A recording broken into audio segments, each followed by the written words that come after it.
Hey folks, it's Evan Pantazi. We're going to talk about Kyushu today, but first let me take you through a look at Little Harbor Marblehead. Just beautiful scenery. We're up on top of a hill of an old lookout for the Fort Sewell that you can see right in the background here. And we're here just to talk about history. Okay? And there's three main forms now that I've been working with to get the hand positions of the Bubishi, or the six Shaolin hands, working to a finer degree.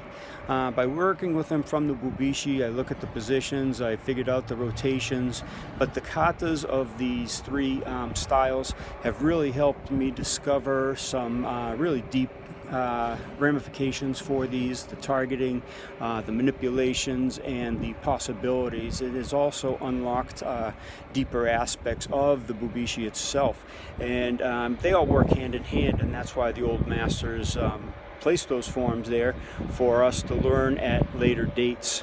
The three forms I'm talking about are Wing Chun, which I've been training with for 40 years, the Wei Chi Ru for about 20 some odd, and just more recently the Goju, even though I've been practicing the Seiyuchin for about 15-20 years as well. And the reason why I picked these styles is they have the original hand positions almost intact.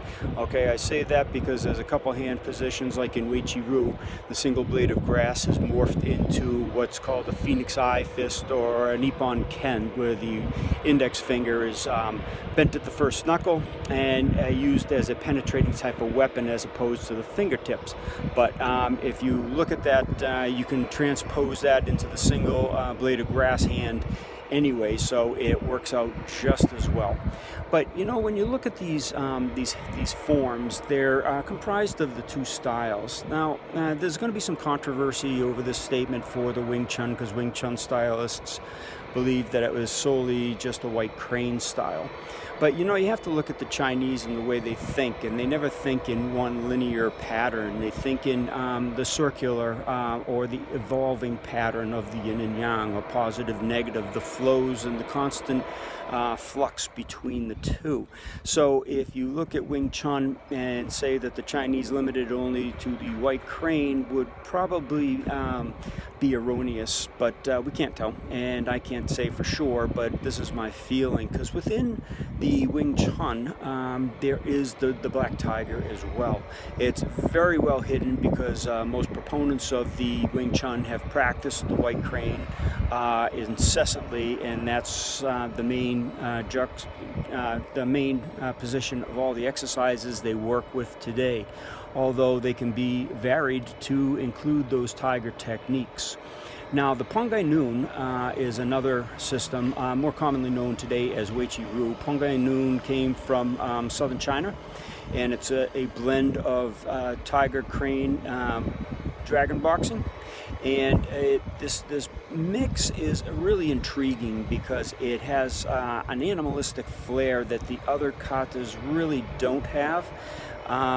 This style, the Pongai Noon or Wei Chi Ru, has all the open hand traditions of the Shaolin hands, or the 6G hands, intact and utilized. So it's a really powerful style, and why it's one of my favorites. But the Goju has got a lot of the hand positions and a lot of the methodologies tucked away in their kata as well.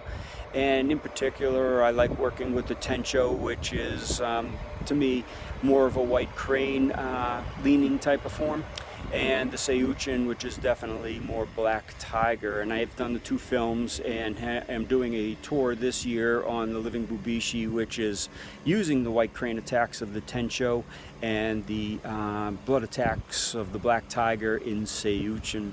So if you're interested in these topics, you study Goju or even Wing Chun or any other style, come on by to one of the seminars so you can learn this information, and you'll see that it's also in your form, no matter what you study, from Shito-Ryu to Taekwondo. It doesn't matter, even Tai Chi and some of the softer arts of Bagua. All the lessons are the same, and that's the way the old masters intended it. Nothing is supposed to be separate. It's all supposed to interflow and connect in a ever-changing pattern, just like the flowing of the yin and yang symbol. So these are the three styles I like: the Wing Chun, the Pangai Noon or Wei Chi Ru, and the Goju Ru. And these forms are what I'm investigating heavily. The Wei Chi Ru has been 20. The Wing Chun, again, as I said, was 40, and just recently 10 to 15. I've been playing with the Seiuchin, and more recently the Tensho. But the amazing thing is that all of them include the 6G hands of the Bubishi that were developed in the Shaolin arts, of which most of these arts emanate from. So there's just a little bit of information, and I hope to see you at one of these seminars soon. Please subscribe, because these are going to be uploaded without any Facebook interaction. It'll be linked to Twitter and Google Plus, because that happens automatically when I post to the YouTube. And I'm not going to be doing streaming because of the conditions for the cell data, or the cellular data. I can say Pangai Noon, but I can't say cellular data. So I will be uploading them to the YouTube after the fact. But this weekend I'm doing something up in Canada with the Wing Chun in mind, and I will be posting that on Saturday or Sunday, maybe even Monday. We'll see how it goes, and I'll be taking films from up there too.